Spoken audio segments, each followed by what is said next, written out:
please comment and tell me how my audio is coming through. Not sure if it's coming through this, which is right next to me, or my phone, which is across the desk from me. But in any case, I haven't posted on this channel, my Crafted Carvings channel. Hello, welcome to Crafted Carvings. My name is Jennifer. And in a little bit, because I've just been so busy with doing my actual crafting and also trying to keep up with my my channel that has actually just been monetized over at Sweet Home California, and I'm really excited that it got monetized over there. But because of that, I've been really busy because also I had a product that I make go viral. Alaska Prepper did a review on my vacuum chamber. It's basically like this canister made out of PVC. I don't even have one in here. See, here's part of one. Okay, so you got this canister. You got a cap on one side, and then you have this lid that goes on the other side, and then you take the hose from your food saver and it sucks the air out, and the jar, of course, you're going to put a food jar inside it, and it can be a mason jar, it can be your leftover spaghetti sauce jar, your jam jar, whatever kind of jar that's got some sort of a gasket in there, and it's clean and it's smooth. And then you can, with the help of this and a food saver or a brake bleeder pump or a vacuum pump that you just buy separately, it will suck the air out and it'll help preserve your food. Then for, instead of just being a couple months, it could be, a couple years, even more. I've been doing this for myself since about August, September timeframe, and I started listing them on my Etsy store since October of last year, and I sold quite a number of them, and I did I did well with them. But then I, on my other channel, my political and prepping channel, Sweet Home California, I told Alaska Prepper about it. And Alaska Prepper said, oh, this is, I would love to see that. I'd love to try it out. So I sent him one, and he loved it. And because of his review with his 180,000 plus subscribers, I have been blessed then that I have a gazillion different things that I am making. These are all the lids. Right now I'm marking them all to be drilled out because I have handles that I put in them. And of course you have to have a little hole for getting the vacuum pump out. And then I'll take it over to my drill press over there, and I will get those all drilled out, and then I will put in the gasket. And I had the canisters already made. My mother-in-law is helping me out with cleaning those right now. So this is kind of like no longer just a one-woman shop, which is what it normally is. But because I currently have so many orders to fulfill, my husband's been helping me, and my mother-in-law has been helping me, and I've been really, really blessed on that. But in any case, I like to multitask. So here I am, marking my lids and trying to share my story with you as well, because I really want to be an encouragement. My goal for the Crafted Carvings channel was to kind of share with you my journey on making things and selling them, and being, having that as another avenue of revenue for my family. And I think, most people have a creative side to them. And, for a long time I thought I was going to express my creativity with writing the Great American Novel. And I did a lot of writing when I was younger, did a lot of reading. But I'm too ADHD. I like to see the results of things a little quicker than sitting down and writing a full-length novel, and that I had never done. So in my writing classes and everything, it was always short stories and things like that you could sit down, write it over the course of just a couple days, and get your feedback from your friends and family and that kind of thing quickly. But thinking about sitting down and writing a 200, 300 page novel, I just have not yet gotten the patience to do that. So I'm sorry my lights went out, because that's another issue with me, is that I forget to turn the lights out. So my husband, at my request, installed these timer lights, and they're motion activated, but I'm just a little outside of its range, I guess, and so it's not seeing that I'm moving much here, marking my lids. So the lights went out. I hope you can still see me though if you're out there. But anyhow, I wanted to share with you just a little bit about my journey, because I know there's a number of people who just like, how do I get started?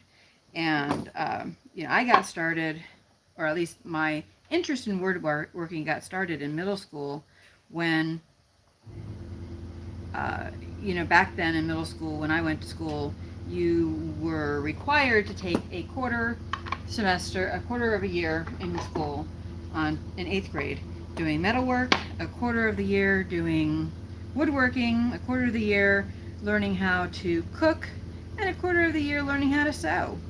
And those were all very good skills that everyone needed to learn, whether you were male or female. All the boys and girls were in the classes together. You didn't have an opportunity to opt out of it, and you made some sort of project in each of those classes. And I really enjoyed, I made a bookshelf. And I still have that bookshelf. I'll have to show it to you at some point. But I still have the bookshelf. Looking back on it, it wasn't very well made. And I have made some modifications to it to help it survive the over 20 years it's been since it was manufactured by me. But in any case, because of my experience there, I just thought, wow, this would be great. So in high school, I decided to take an elective class in woodworking. So I show up on day one, and the entire class were guys.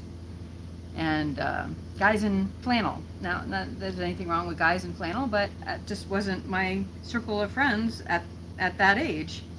And I was very intimidated, and I allowed myself to put aside wanting to learn about woodworking because I was afraid to get to know these people and to work on that, being the only girl. And I really regret not doing that. On a positive note, my sister, who is 3 years younger than me, decided to overcome her fears in woodworking, and so she got into doing the whole VOTEC thing, and she actually became the only girl on her VOTEC team to participate in like creating, I think it was like making roofs and making walls, learning how they have contests. And her group actually won some contests in doing VOTEC carpentry. So I'm really proud of her about that. She did good. And she overcame her fears. She was not afraid of being the only girl doing something. Well, anyhow, fast forward. I did take a job in high school, later on, high school and early college, where I was working for a woodworker.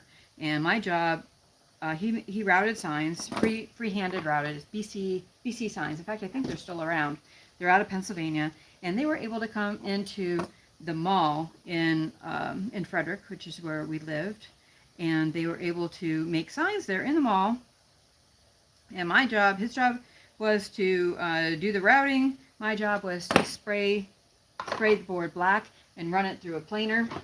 And his wife, her job was to take the orders, and if there were any kind of like surface painting that was ordered, then she did that. And they made tons of money over Christmas. And like, I could do that. So anyhow, my dad got me a router for Christmas that first year that I was working for them. And I played around with it for a little bit, but then it mostly just sat in the garage, in storage, wherever, I happened to be, until some 20 years later. So after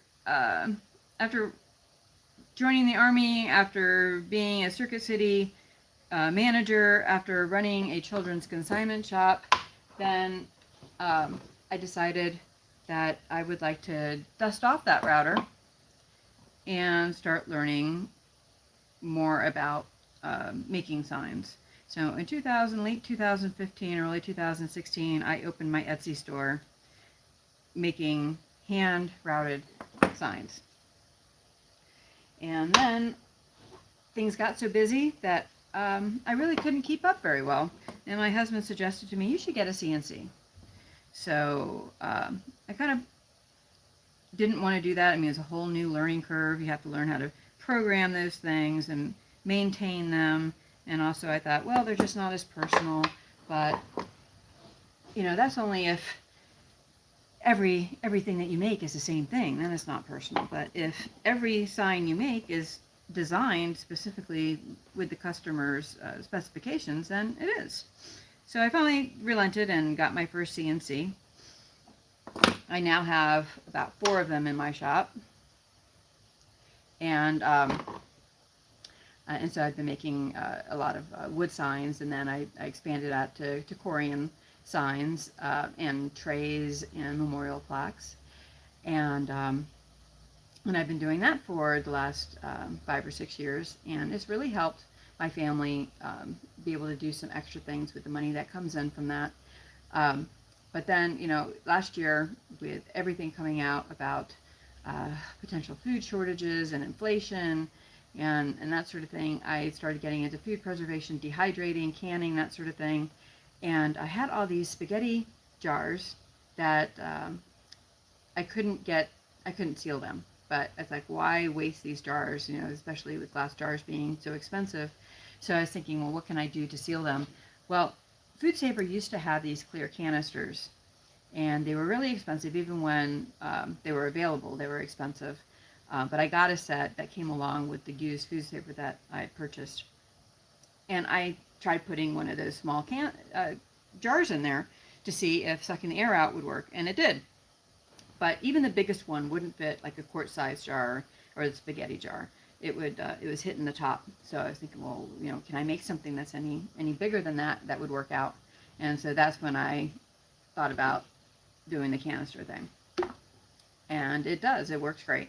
So so anyhow, combining that with YouTube, instead of just selling a couple a week, because of thanks to Alaska Prepper, I've got way more business than I can handle at the moment by myself. But thankfully, as I said, my husband and my mother-in-law are helping me get caught up. So hopefully everybody's order will be out here in the next couple of weeks. But anyhow, I am done now with marking all of these, and because I do have so many that need to go out today, I'm going to end the live stream at this point. But if you have comments, please, you know, comment even after the fact, and I will come back and check in. And if you got any questions on how to get started, if you'd like to see specifically like the how-to of starting an Etsy shop or an eBay. I've also been on eBay. I've also been on Amazon, and I've also sold on the platform Go Imagine, which is a newer platform. But anyhow, just let me know your thoughts down in the comments below. Please like, comment again, and subscribe, and share this video to anyone else that you feel would benefit from some encouragement on starting their own little side hustle that really can become a full-time job, where you're more in control of how you spend your time and how you get paid, rather than worrying about whether you're going to be shut down because some people think that you might be non-essential, and nobody is non-essential. We all have something to contribute, whether it's to our family, our communities, our country. Anyhow, God bless. Appreciate you watching. I'll talk to you next time.